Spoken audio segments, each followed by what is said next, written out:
See what we got in the pot. Oh yeah, look at that. Inch of rain. That'll stop us for a couple of days.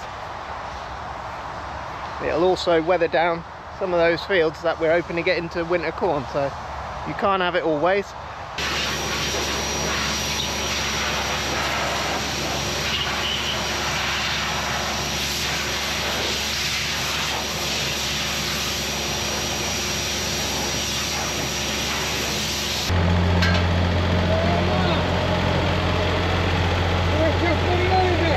Oh yeah. Yeah. It's obviously been a fair chunk of rain last night, so we're off the fields for a day or two, maybe 2 or 3. But either way, we still got machines here that we need to blow off, grease up, clean off. So I think we're going to hook on the tedder. We've got the Arkeson to put away. We need to clear that out. We've got the rake needs to go away. We've got the wrapper. They all need to go away. They all need to be looked at to make sure they don't need any work over the winter. The tedder, obviously, we had a few problems with that, so that's going to have to be looked at. So we'll keep that somewhere close by so we can get on it. Farmer will fix it over the winter and it'll be ready to go next year. We would like it to stay dry for a bit now. We are hoping to seed some winter barley and some winter wheat. That will be happening pretty soon in the next couple of weeks. So yes, it needs to stay dry for a bit now if it could. Still got our shaft to sort out on the power harrow there. That still needs to be sorted out. It's away being fixed at Turney's. The guys there are looking at that for us. Farmer needs to blow off the combine. This is the tedder. We're going to get that hooked on, put away. What we've got behind that, we've got the mowers can go away as well if we want a job. Farmer's done the baler.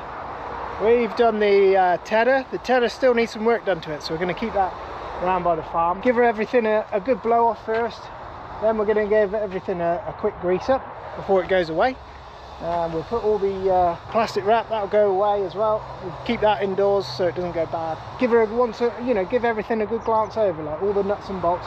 Give everything a shake, make sure it's all right. Where did our thing come off? Do you remember that day? Yes. We've got our stay in, so don't worry. Got our safety in, look. This was the, do you remember we found the, I said I'll show you where it went. That's where it went, on top of here. It's just, I think it's a guard. But when the knife goes in and out, there you go, yeah. It just screws onto that end.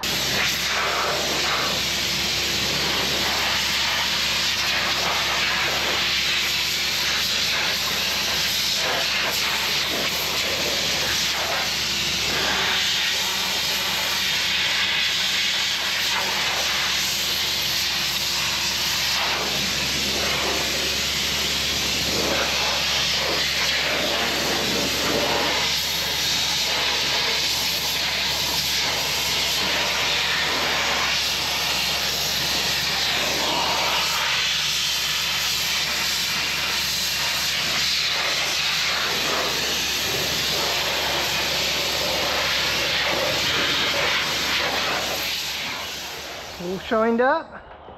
What have we done then? Just put an edge back on it. So you sharpened up your blades. Best I can. I want some new ones really. What else you got to do? You grease everything up, do you? Yeah, just do the flower bearings. My instrument is ready to go. Oh, is it? What else you got to check? You check all your nuts and bolts, do you? Yeah, just run it up, make sure it's running all right. Do you have to check every one of these? No, I don't. Can you imagine if one of them fell off? I've been out all and sharpening them, so you know if there's one loose. Yeah. Good to check them though, isn't it? Yeah. You ever seen one come off? We've broken before, snapped them off, but you never see them.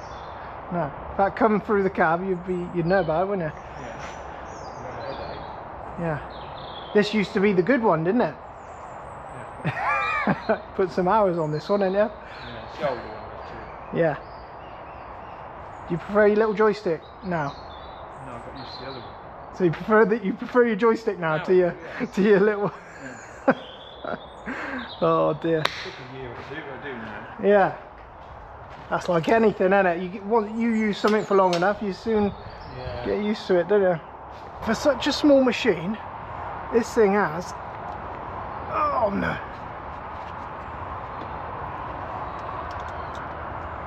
the most amount of grease points you've ever seen in your entire life.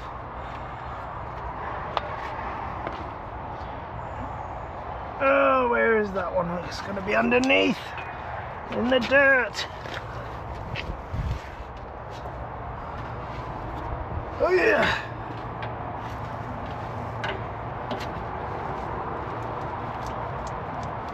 These ones are tricky to get on. This one here is always under cover, so that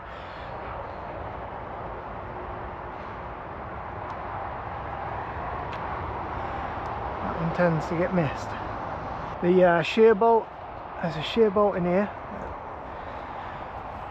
and if you've got any really heavy silage, it doesn't look like that's in good condition, that one. Just tighten that one up while we're here. But if you get something on there that jams the bale solid, it will just break the shear bolt and stop it turning. And you can always tell because you'll have a bale with just one wrap on one edge. You'll blow 2 or 3 a season. I think we've only done 1 or 2 of these this season. So it's the next day. We got a few machines put away yesterday. We got the wrapper put away, we got the tedder put away. So the rake went away and the mowers went away. It doesn't sound like a lot of work, but when you got to blow everything off, then you want to just have a good look at it, grease it up, oil what needs to be oiled because they're going to sit all winter. So they've all been looked at, and yeah, so farmer's been looking at a combine. He's been working on that all day yesterday, and he's going to do the header today so we can get that put away. Keithy's been on the trimmer. He's made a start on the hedge trimming. He has got a whole winter of that. The other hedge trimmer will go on after we've probably finished drilling, I'd have thought. It was a bit of a mixed day yesterday. It started raining about, so I had to put the camera away in the end. It was just really annoying. The farmer found his combine leak that he had another. This was a different leak from last year. Last year he found a leak and was quite happy he found that. Oh, I need straw. I need straw, Matthew. And then this year he found another leak, and he found it right at the end, so he'll know that one for next year. She's all good to go now, is she, or you still got some more? No, I'm sure there's bits on there, there's bits of dust about, Matt, but I can't, you know, I'm sure there's You just blow it from one end to the other, do you? Well, I've been pretty bloody vigilant, mate, of where I go. But I was just looking at that header, I didn't think I could do it on there, but I think I can do it on there. Oh yeah. So, and you've just tell everyone what you do. You took all the panels off? Yeah. All up inside, Matt. Oh. So if you look in there, I don't think your camera will show, mate. That's just, that there is what they are. They're the awning plates for barley. Okay. So what you're actually doing, you see the concave is the, I'll show it you in a minute, but you shut them up there like that. So that one's broken, look. Oh yeah, look at that. So you're shutting part of the combine off, the part of the drum off. Yeah. Yeah, fancy that, look. I'll have to have that out, won't I? Yeah. I might even be able to weld that in there, actually. It'd be worth welding that one, wouldn't it? Yeah, yeah. Well, we don't use them a busting like that. No. So these are manually put in, are they? No. Yeah. From the side, there's a lever at the side. So you just flick the lever and it flicks them up. But basically, just blow everything out, clean everything down, get everything where we want it. And you're trying to get all this out, all the bits and crud and. Yeah. But you do just blow it from one to the other. But the bulk of that now, you can see it's pretty clean. Yeah. And you don't encourage the rats in it, mate. If you've got nothing in it, you don't encourage rats in it. No. But what we do, I know that's how. If you just feel behind there with your fingers, there's literally 5 bites of corn. Yeah. So when we got the Uber, we'll go up in the grain tank. Yeah. And then we'll go up in the top. But there's a little bit here, look, Matt. Can you see? Just Yeah. Just little tiny bits, but I've been blowing all around and... You will spend forever though, couldn't you? You could have a day and then still find more. Crikey, yeah, you know, exactly that. But if you've got nothing in there, Matt, that there, if you don't ever put the de-awning plates in, you're never ever going to notice it. No. Because literally it's hanging there on all the hangers, look. Yeah. That could have been broke from day one. I don't know what broke it, what would break it, I don't know. You know, I've no clue. No. But I don't put them in, I can generally get a sample, but I don't put them in. yeah. And then as you go around it, Matt, it's actually easier to show you, mate, to be fair. All down this side. Just take all your panels off, you know, bits like that, because Yeah, this was all caked in here, wasn't it? All the way all up. sits in. But what I do when I'm blowing off in the mornings, I always blow that out. Oh yeah. But you can't get down into here and stuff like that, so it's just easier today. Yeah. For the last time, just take it off. And you were saying the rats love a little nice cosy place to Mate, live, don't whatever they? they can get. If it's nice and quiet and black, like in here, I will just take off all the panels. Yeah. So off, you know, all your augers off the side. That's your. Oh yeah, you inside can see there. right through. Look. Is that the drum itself? Is it? Yeah, well that's what we call a concave. So what we were doing, we were just on the front of that. Yeah. So you can see the wires that the corn comes through. That spins. That's the drum. So that spins. Yeah. And the concave is how tight you have it. So this gap between there and there, Yeah. on wheat, you'd be running, I think I opened up to about 15 mil. Yeah. Oilseed rape, you'd be running it right open. Beans, you'd be virtually right open because they thresh so easy. Right. You don't want to be running this right open always. You need to allow yourself a little bit of leeway. So if you bung it up, you've got a little bit to let the pressure off. Right. If Yeah. you've got it running, I don't know what the top one is, but say for argument's sake it's 30 mil is the top. Yeah. You run at 30 and bung it up, Yeah. you're going to have a devil's own And you job. can't. You've got no You've got leeway no to open leeway, it. No. but if you've take got pressure a off. bit of leeway to take the pressure off, Yeah. you do stand a bit of a chance of unbunging it. And by have you hand. ever had to unbung that bit there? Not on these I haven't, but No. on the old Massey was a standard. And how do you do it? How do you get it out of there? Great big spanner on the side that you can wind your drum backwards. Right. But these have got a reverser on. Does it reverse that bit? No. No, it doesn't. No. It just reverses the header. feeder. The Yeah, feeder. on the Yeah. feeder. So you just leave it like that. But basically what you're doing then, what I was just telling you about, the de-awning plate, shut a section of that off. Yeah. So actually, instead of the corn being able to drop through, you're shutting it off and it goes round the drum again. That's what you're doing. That's Oh, and the it inner takes tech, those that's what you little, and it takes the do. little. That's it, takes the horns off. Yeah. And then you have all the, you know, just all your panels off the ends, look. Yeah. And we'll go up in the tank. There is a bit in the tank to suck out, that's why I haven't put it away. No.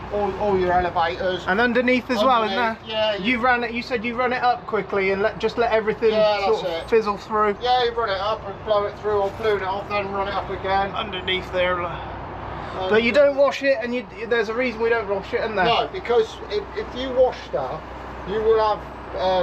There's another little panel there that I've actually. Oh, it does nothing. I just spotted it. Just But an it doesn't do inspection one. anything. Yeah, no, don't do it. Just gets through to those where they do the shaker short thing. I will shut that, Matt. Yeah. Forget it. Yeah. So, yeah, all you're trying to eliminate really is food source. I'll piss about. I know I bugger about too much, Matt. But I'll bugger about on wiring looms and stuff like that, trying to get this out from behind the wiring looms so that it don't encourage them up near the wiring looms then. No. And it's a lot of messing, but And what washing. might save you is a lot of grit.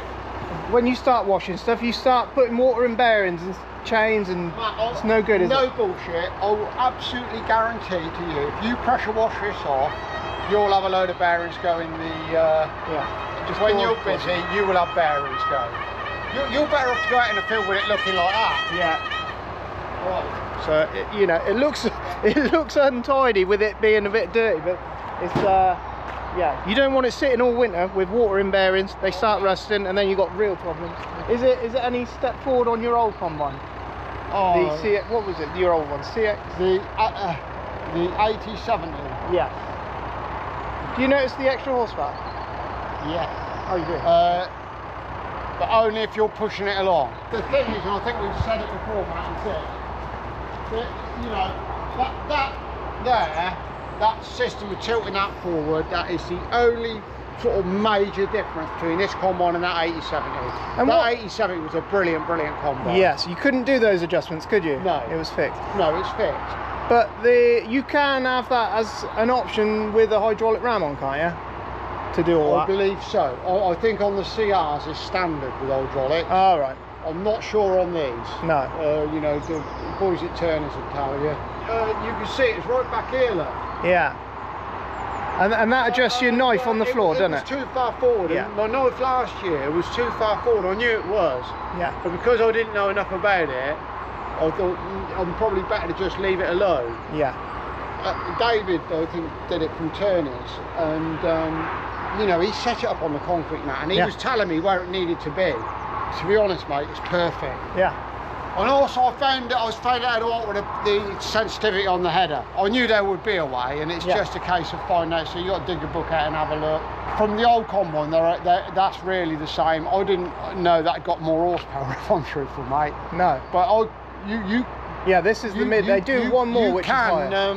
You know, you would think that you wouldn't ever notice it, but if you're pushing it hard with a good crop, and you don't need, you know, you don't need the chopper going particularly. If you're pushing that along at a bloody rate, the chopper will drag it down. Oh yeah, the chopper will drag it down even more, and the unloading auger will, you know, sometimes that's so chopping and unloading at the same time. Enough to tip it over, especially if it's a bit damp. And what will it do? It will just slow the combine down, will it? Or you've got to back it down? Engine. Oh, okay. So it's like it's going to stall. There's a thing in there that says percentage of engine power, and you know, if it gets up above, I don't know, about 115% of engine power, much above that, and then I didn't know what it was. It's like, what's up with this thing? Farmer's blown off the header, wherever it is, down here. He was obviously having a chat with you this morning when the camera ran out of battery. I apologise for that, but we'll have another chat about the combine another day. But yeah, what a machine, that thing. The combine is all blown out. This afternoon we've been and got a hoover and sucked out all the grain out the grain tank, and any little bits and pieces that we can get out as well. So all of the little, you want as much as the grain and things that rats might want to eat out of the combine as you can.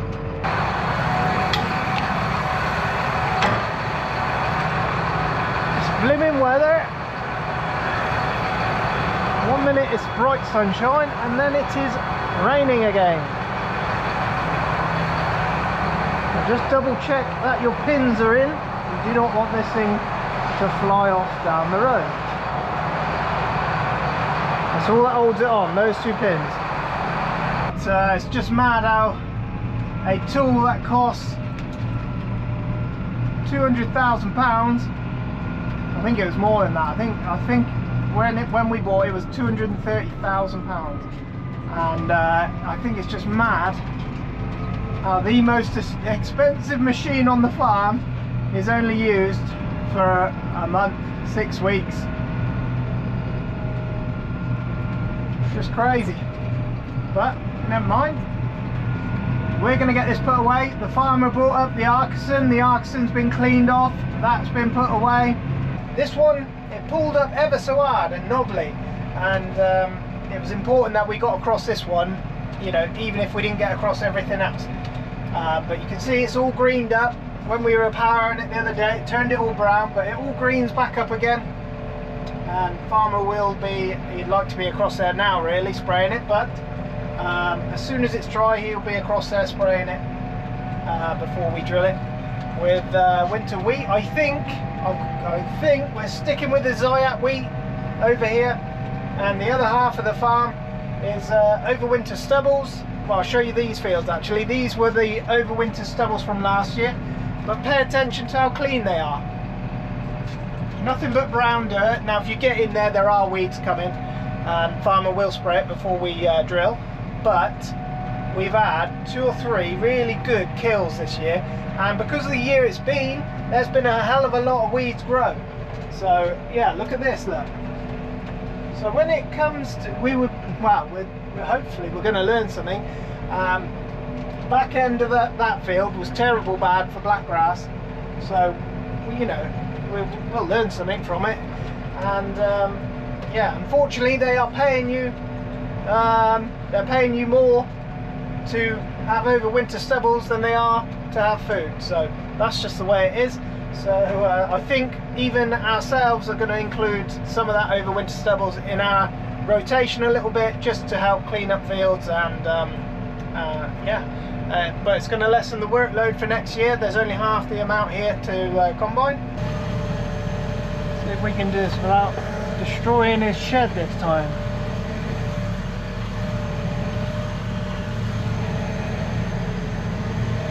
We try to keep every machine dry and in the shed.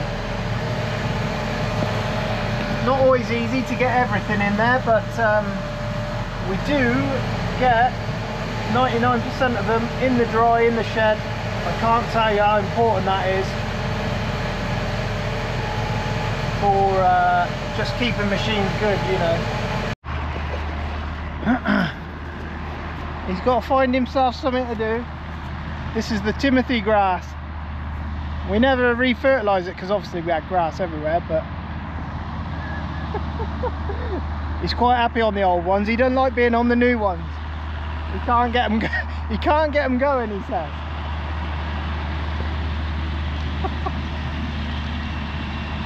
That topper has done some hours.